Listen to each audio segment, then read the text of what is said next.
Selamat pagi. Hari ini berada di tempat ibu. Jadi ceritanya mau ke makamnya ibu. Ini tradisi setelah lebaran, selalu berkunjung ke makam Nyekar. Nah, ini airnya masih bersih. Ini suasana desa banget nih bro. Ini ponaan setelah mandi. Halo, kau merasa kedinginan enggak kamu? Dia enggak pakai baju dia. Enak ya, temponya santai gitu. Iya. Pokoknya itu. Hah? Ada turu. Itu ruh. Kademen lagi. Ini kedinginan enggak kan? Ini biasanya oleh-oleh apukat, tapi apukannya tidak ada buahnya, jadi tidak membawa apapun, tidak membawa apukat.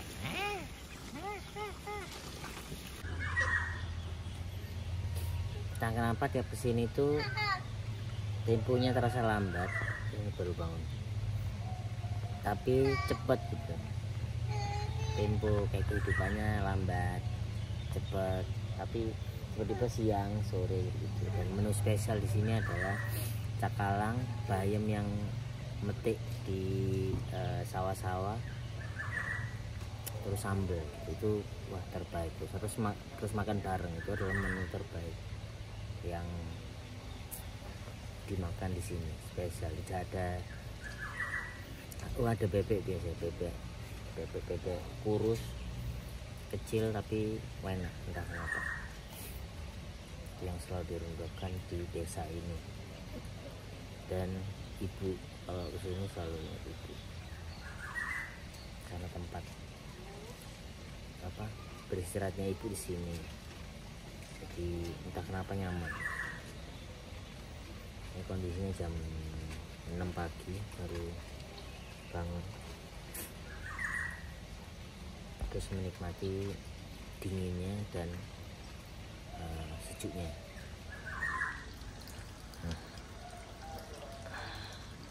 Kok enak loh, rindang.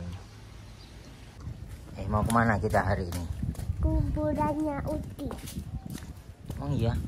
Iya, Siapa namanya? Uti Sulastri. Wih, masih ingat anaknya. Padahal kamu umur berapa ya itu ya? Gak ada dia. Kamu Jaya? Kamu sudah pernah bertemu Uti Sulastri? Nggak dikasih tahu ayah. Oh iya, dan namanya. Tapi belum pernah tahu orangnya. Oh ya, Ica ya, lahirnya Ica ya. Oh iya. Ini kamu nggak ketemu sih. Jadi ini aktivitas tiap lebaran. Ya. Itu ada ayam. Ada ayam nih. Banyak kuburan sebelahnya juga. Ayam kambing sini banyak. Itu ada ayam. Ini adalah kuburan keluarga sesungguhnya dari buyut.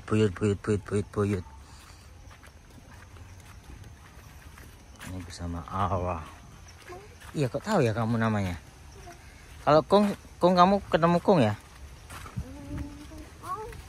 Kong siapa namanya? Wih, tahu semuanya dia.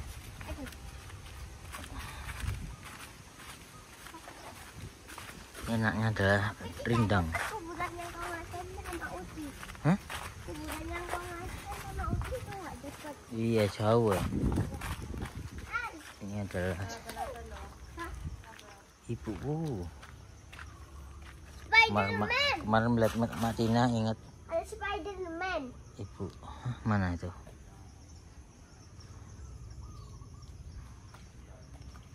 Inilah bersama teman-temannya. Ini dia. Uti yang mana kak? Ini siapa ya? Ini sebelah ya. Ini Uti. Yang sebelah ini siapa? Engkau siapa? Oh iya, ini kok Ngadim. Kalau ini Uti itu. itu Banyak putih. bunda itu Ini siapa?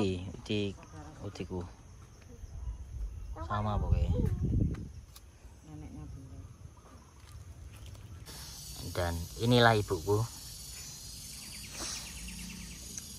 yang sudah diajak ngobrol tidak bisa, teman-teman. Jadi itu udah biasanya adalah tempat curhatku. Kalau habis sama keluarga, aku selalu meninggal duluan karena ya kayak ngobrol-ngobrol aja. Dan ini adalah ibu yang ku bilang kemarin, yang pas ku tanya kenapa sih ibu tuh lebih sayang sama aku ketimbang kakak-kakakku gitu. Dan aku anak terakhir kan. Itu ini adalah ibu yang bilang ya karena kamu tuh paling sedikit ketemu aku, entah kamu yang pergi duluan atau aku yang pergi duluan. Ternyata ibuku yang pergi duluan. Dan terima kasih sudah menyayangiku, nurutin apa yang aku pengen dulu-dulu, tempat curhat, dan sekarang kehilangan curhat sebenarnya. Terima kasih banyak. Gara-gara ibu juga jadi orang yang wah tangguh sekarang, lumayan tangguh. Terima kasih banyak. Ini kenapa kemarin ngeliat Nope kehilangan ibunya tuh sedih ya, karena ya aku udah 2 kali ibu dan bapakku. Habis ini setelah ini mau ke bapakku. Ini mau apa ya, ngobrol satu arah. Biasanya kalau di makamnya ibuku tuh ya ngobrol satu arah, kayak curhat-curhat aja apa yang ku hadapi kemarin-kemarin. Meskipun nggak ada jawabnya, paling nggak kita kan butuh meluapkan apa yang meluapkan apa yang ada di kepala kita, masalah-masalah apa yang nggak bisa didengar keluarga lain. Ya di sini tempatku curhat gitu. Meninggalkan makam ibu, adem banget loh. Sampai berjumpa kembali. Pamit dulu ke tanah rantau dan berkunjung ke bapak kalian. Oke. Sekarang ke tempat bapak. Meninggal di 13 Juli. Ini bapakku, bro. Ini adalah lebaran yatim piatu. Ini bapakku sih yang paling keras. Ibu kan yang lembek, ini yang keras ini. Ya begini, bapakku adalah begini. Sekarang dia ajak ngobrol juga tidak nyaut. Bersyukurlah kamu yang masih punya orang tua, masih bisa ngobrol, masih dimarah-marahin. Aduh. Hah? Jalan aja aku. Ben sehat. Arahnya jangan lupa. Hah? Gua arah pisan. Jadi nggak tak gawa deh. Ini rindang bro, sini rindang, wih banyak pering-pering. Ini 2. Ini adalah lahan pemakaman keluarga. Karena bapakku yang membuka lahan, jadi pelanggan pertama. Kemarin habis cekar teman-teman, cekar bapak sama ibu. Jadi memang saya ini adalah yatim piatu. Terus kemarin tuh pengen ngobrol banyak tapi nggak bisa. Kayak apa ya? Kalau di dekat pemakaman itu entah kenapa sedih, jadi nggak bisa cerita luwes. Mana teman-teman kosdir itu pernah nangis gara-gara curhat tentang orang tua. Mereka itu beberapa teman kosdir itu ternyata itu tidak seberapa dekat sama orang tua. Terus ngobrol lah tentang orang tua. Terus hampir semuanya nangis. Yang tidak nangis supaya pada waktu itu aku sama Yudakan. Terus gara-gara aku ceritain tentang kedekatanku sama orang tua, ya apa aku kehilangan rasane kehilangan wong tua aku, ya apa penyesalannya seperti apa, aku udah cerita kabeh dan bisa membuat nangis semuanya. Terus kemarin juga kan Nope habis kehilangan Mak Dina. Nah itu emang sedih banget sih. Ya emang sedih apa mana ya, kehilangan orang tua aku sedih. Makanya pesan yang selalu ku apa jenenge ku kasih adalah yo ya manfaatkan waktumu sebaik mungkin ketika orang tuamu masih ada. Meskipun orang tuamu terlihat jahat atau apa, itu ya wong tua itu ternyata nggak semua sih. Orang tua itu melakukan apapun yang mungkin kita tidak suka, tapi tujuannya adalah untuk anaknya sebenarnya. Cuman caranya yang berbeda, yang tidak sesuai sama kita. Nah, tugas kita itu menjelaskan kebahagiaan kita itu seperti ya apa sih, yang tidak perspektifnya tidak sama kebahagiaan orang tua. Dan alhamdulillah akhirnya sempat lagi ke pemakaman kemarin, ke makamnya bapak ibu. Jadi entah kenapa ya, bagi seorang yatim piatu kalau habis ke makam itu punya tenaga lebih biasanya setelah sekokon. Memang ketika apa sih nih, ketika nyekar aku sedih sih, nangis. Biasanya aku tak puas-puas untuk curhat apapun lah, karena ada beberapa hal sing tidak bisa aku ceritain ke keluarga, saudara, teman. Nah, itu aku ceritakan, aku lepaskan ketika aku ketemu makam ibuku. Ibuku itu adalah tempatku buat meluapkan semua cerita, meskipun kan respon, tapi kadang kan manusia butuh membuang sesuatu, membuang cerita, membuang apapun, butuh didengar. Nah, itu aku biasanya lepaskan semua ke ibu. Nah, kalau bapak, ke makam bapak beda lagi treatmentnya. Kalau aku ke makam bapak, itu pasti kayak ya ikilah suwun, sudah kayak berterima kasih. Terus karena bapakku kan keras. Hal yang ngebikinku sampai sini bapakku. Dulu aku nggak tahu, ternyata aku 2 tahun sebelum bapakku meninggal, aku kayaknya hidup itu cuman untuk pembuktian ke bapakku. Apapun yang aku lakukan, makanya profesiku akeh kan. Profesiku sebelum ketemu di dunia ini aku akeh kok profesiku. Jadi kemarin tuh kayak hidupku cuman pembuktian, dan itu melelahkan ternyata. Tapi setelah 2 tahun sebelum bapakku meninggal, aku akhirnya bisa ngobrol sama bapakku, dan dari sanalah doa orang tua bekerja. Makanya gara-garamu, ya bukan gara-gara sih ya, akibat doa orang tua, terus jadinya aku tidak jadi kembali ke Surabaya. Terus nyanyi fales tiba-tiba naik. Alhamdulillah rezeki mulai dari sana itu mulai bisa buat menabung gitu. Itu perlu peran serta orang tua. Dan karena aku menjelaskan lebih baik ke orang tua aku bahwa kesenanganku adalah seperti itu ke bapakku sih. Nah, akhirnya diterima bahwa anakku ini memang tidak bisa jadi guru SD karena bapakku kan kepala sekolah.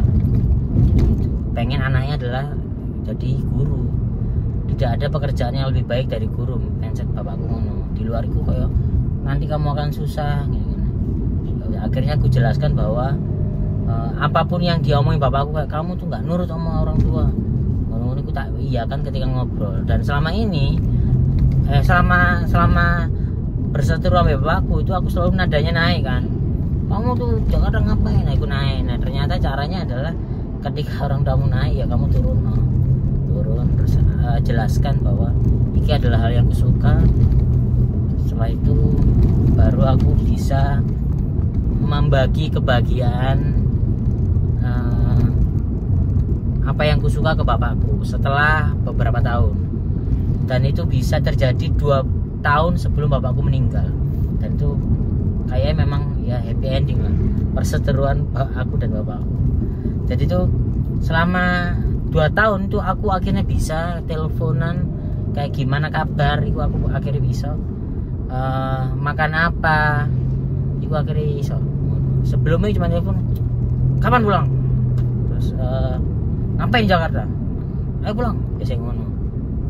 Dan setelah 2 tahun tuh aku merasakan bahwa hubungan bapak anak itu terjadi 2 tahun sebelum bapakku meninggal. Mungkin ya bapakku sudah lelah juga. Terus akhirnya luluh dengan penjelasanku. Akhirnya kita ya sih kayak bapak anak, bisa basa-basi. Aku telepon bisa sejam, setengah jam. Biasanya itu cuman 2 menit, cuman marah-marah toh. Aku mendengarkan bapakku marah, wis mari, nah itu aku iso ngobrol panjang. sih bapakku pokoknya si buku si lembut, si pendengar yang baik, si solusi, mengasih solusi, saran-saran, dan dia pemeluk apa cara menghandleku itu jago banget dia. Kalau misalnya aku marah atau apa, dipeluk ambil ibuku semari aman. Kalau bapakku adalah dia yang apa ya, mengajarkan tentang tujuan lapo, harus stop, harus finish di mana, harus berhenti, pindah gitu. Ya itulah teman-teman, cerita singkat bapak ibuku, orang tuaku, dan hidup sebagai yatim piatu. Ya harus kuat, harus bertahan, karena sudah apa ya, udah cukup lah. Dulu aku pernah hampir bunuh diri karena meninggal ibuku, karena yang tahu apapun tentang aku kan ibuku. Tapi itu tidak terjadi di bapakku karena sudah mulai kuat gitu. Jadi buat teman-teman di sana yang tidak akrab sama orang tuanya, semoga segera akrab, semoga hubungan bapak anak bisa terjalin, semoga bisa cerita apapun, semoga kalian masih bisa mendengarkan keluh kesah orang tuamu, karena kita hidup itu kayak balik orang tua tuh ketika tua itu kayak bayi mana, kayak dulu kita kan bayi kan ngoceh-ngoceh terus kan, kayak apa ini orang tua yang mendengarkan. Nah saiki orang tua kita wis tua, ya kita tuh gantian hidup ngono, dari tekom apa jenenge di TTI merangkak berjalan jalan, terus akhirnya dewasa tua, akhirnya gantian kita tuh nanti yang akeh omongi pengen dirungokno, terus mungkin mulai ada penyakit, mulai dituntun, entah itu stroke atau apa, terus akhirnya meninggal gitu, dari lahir ke kematian. Untuk jeru ya wis lah. Semoga yang stay video ini sampai akhir, semoga sehat terus, dilancarkan apapun urusannya, dan silaturahmi ke orang tua semakin dekat. Saranku sih, nanti kalau tanya-tanya tentang orang tua dan yatim piatu, ntar di komen aja, nanti kita balas lewat video. Terima kasih teman-teman. Ini aku ke Nopek lagi karena menjemput Yono mau ke Semarang. Assalamualaikum warahmatullahi wabarakatuh.